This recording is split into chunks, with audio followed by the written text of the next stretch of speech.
মমতা খালা আজ যে এসআর হচ্ছে এসআর তোমার আনা বিল, তোমার সিগনেচার করা বিল। মমতা ব্যানার্জিকে বলতে চাই, সংসদ ভবনে দাঁড়িয়ে তুমি কি বলেছিলে? চিৎকার করে এসআর করতে হবে, এনআরসি করতে হবে। আজকে এসআর নিয়ে যত চমকাবে ধমকাবে, চিঠি দাও, পদযাত্রা করো, গঙ্গায় স্নান করো, সমুদ্রে লাফ মারো, কুছ নেই পারবা। নির্বাচন কমিশন মমতার মতো পাগল নয়। মারছে মুসলমান, মরছে মুসলমান, জেল খাটছে মুসলমান, আর ডিম খাচ্ছে মমতা ব্যানার্জি। এসআর যদি 50% নির্বাচন কমিশন সঠিকভাবে করতে পারে, তোমার খাটিয়া খাড়া হয়ে যাবে। আল্লাহকে নাম পার দে দে বাবা বলার জন্য তৈরি থাকো। তুমি বোরকা পরে নেবে, ও শাড়ি পরে নেবে, এই তো বাবা। 4 নভেম্বর থেকে শুরু হয় এসআইআর প্রক্রিয়ার ইতিমধ্যে 2 জন বুথ লেভেল অফিসারের মৃত্যু হয়েছে। এই পরিস্থিতি রাজ্যের মুখ্যমন্ত্রী মমতা বন্দ্যোপাধ্যায় নির্বাচন কমিশনকে চিঠি পাঠিয়ে প্রক্রিয়া বন্ধ করার দাবি তুলেছেন। আপনি কি মনে করেন এই দাবি যৌক্তিক নাকি রাজনৈতিক চাপ সৃষ্টির চেষ্টা, কোনটা? দেখুন, এই মমতা ব্যানার্জি, আমি খালি মমতা ব্যানার্জিকে বলতে চাই, মমতা খালাকে বলতে চাই, মমতা আপাকে বলতে চাই, মমতা বুবুকে বলতে চাই, আমি হাইকোর্টের অ্যাডভোকেট আলী আব্দুল চাঁদ। তুই সাত্বিক ব্রাহ্মণ নাকি ব্রাহ্মণের কন্যা?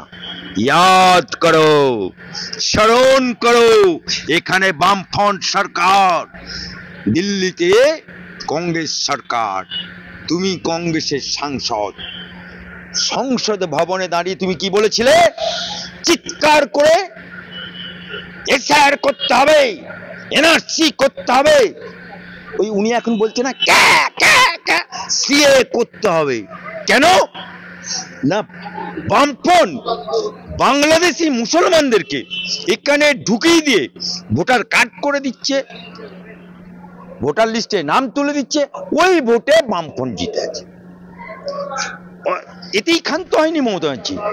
তারপরে উনি এসআর এর দাবিতে, এনআরসির দাবিতে, সিএ এর দাবিতে উনি কাগজ ছুঁড়ে স্পিকারকে ছুঁড়ে মেরেছিলেন।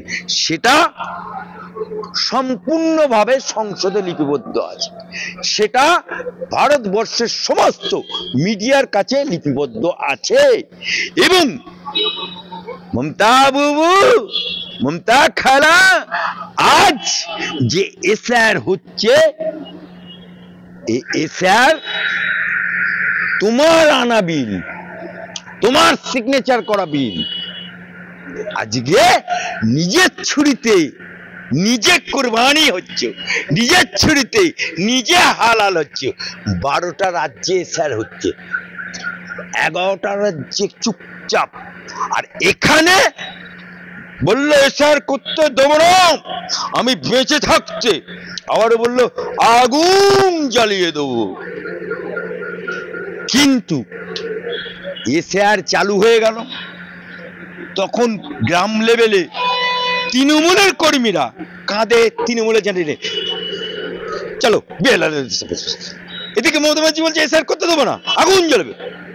আজকে কার্বলিক অ্যাসিড পড়লে বাড়িতে যেমন ইঁদুর, ছুঁচো, সাপ, ব্যাং, গিরগিটি সব পেইলে যায়, সেই রকম পেইলেছে রে পেইলেছে মমতা খালার বাংলাদেশি ভোটার পেইলেছে, পেইলেছে রে পেইলেছে মমতা খালার ভোটার পেইলেছে, পেইলেছে রে পেইলেছে বাংলাদেশি মুসলমান পেইলেছে। কিন্তু মমতা বুবু, মমতা খালা, এই এসআর শুধু পশ্চিমবাংলায় হচ্ছে না, 12টা রাজ্যে হচ্ছে।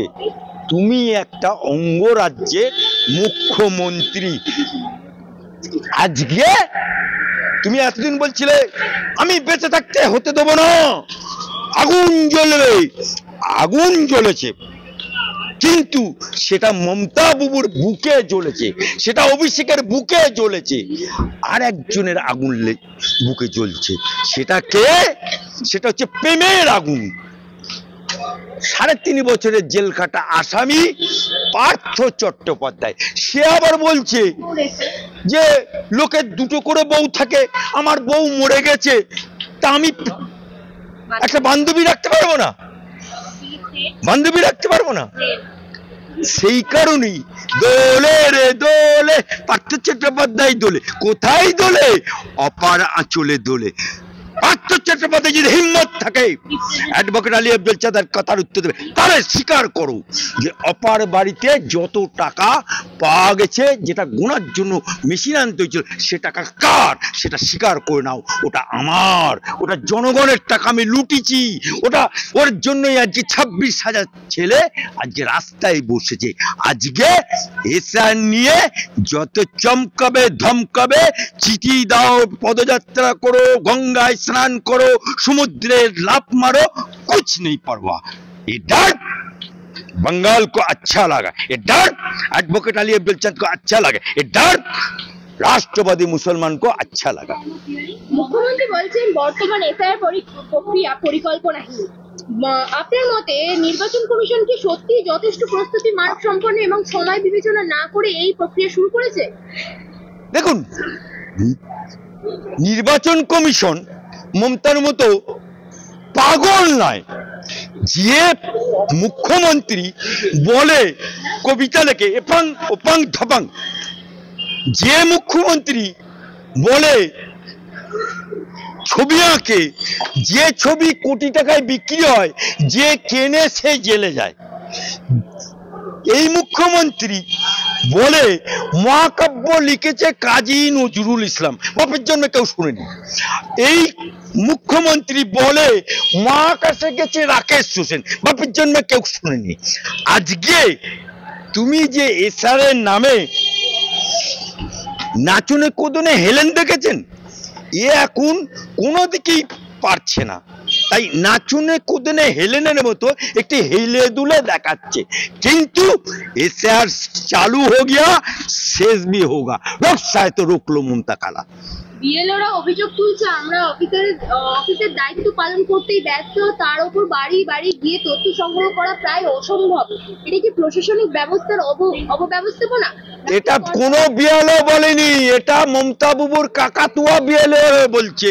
সেই কিছু কাকাতুয়া আছে না, বল মা মা, কাকাতুয়াকে বল কাকা কাকা, বল চাচি চাচি, বল মামি মামি, কাকাতুয়া ওই রকম বলে।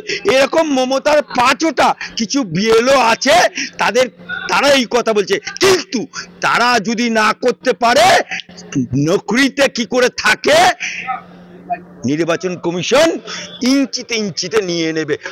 কারণ এই নির্বাচন কমিশন से जो टकराएगा वो चूर चूर हो जाएगा। মঙ্গলবার মুখ্যমন্ত্রী বলেছেন হাতে সময় রেখে এসআইআর করা হোক, এত তাড়াহুড়ো কেন? আপনার মতে এই তাড়াহুড়োর পেছনে কি নির্বাচন কমিশনের কোনো বিশেষ লক্ষ্য বা উদ্দেশ্য আছে, কি মনে হয়? আরে মমতা বাবু তো সবই তারা, মমতা বাবু তারা হয় না? হ্যাঁ, উনি 21 সালের আঁকড়ে দেখুন 5 to 7% হিন্দু ভোট পেয়েছে, আর বাকি সব মুসলমান ভোট পেয়েছে। সেই মুসলমান কোন মুসলমান? যারা মরে গেছে তাদের, যারা বাংলাদেশি, যারা পেইলেছে মুসলমান ভোট বাংলাদেশি পেইলেছে, তাদের ভোটে জিতে উনি হচ্ছেন কম্পার্টমেন্টাল মুখ্যমন্ত্রী। এটা আমাদের দুর্ভাগ্য যে আমরা একটা কম্পার্টমেন্টাল মুখ্যমন্ত্রী, শুভেন্দুর কাছে হেরেছে, আবার ভবানীপুরে এসে জিতেছে। এই কম্পার্টমেন্টাল মুখ্যমন্ত্রী আজকে যে এসআর বন্ধ করার বা বিভিন্ন প্রক্রিয়া চালাচ্ছে, এই ডার্ক মমতা বাবু এই কারণে, কারণ মমতা বাবু এই তাড়াতাড়ি করে দীঘায় জগন্নাথ দেবের মন্দির করলো। যে টাকাটা বাংলার মুসলমানদের টাকা, যে টাকা বাংলার সনাতনীদের টাকা, যে টাকা বাংলার বসবাসকারী মানুষের টাকা, সরকারি টাকায় কোনোদিন মন্দির করা যায়? তাই হিন্দু ভোট টানার জন্য উনি মন্দির বানালেন। আবার সেই মুসলমান যাদের ভোটে উনি বসে আছেন, সেই মুসলমানদেরকে মারছে মুসলমান, মরছে মুসলমান, জেল খাচ্ছে মুসলমান, আর ডিম খাচ্ছে মমতা ব্যানার্জি। আজকে সেই মুসলমানরা ওয়াকফের আন্দোলন করতে গেলে বলে দিল্লি দেখিয়ে দেয়। এবারে মমতা বাবু এসআর যদি 50%ও নির্বাচন কমিশন সঠিকভাবে করতে পারে, তোমার খাটিয়া খাড়া হয়ে যাবে।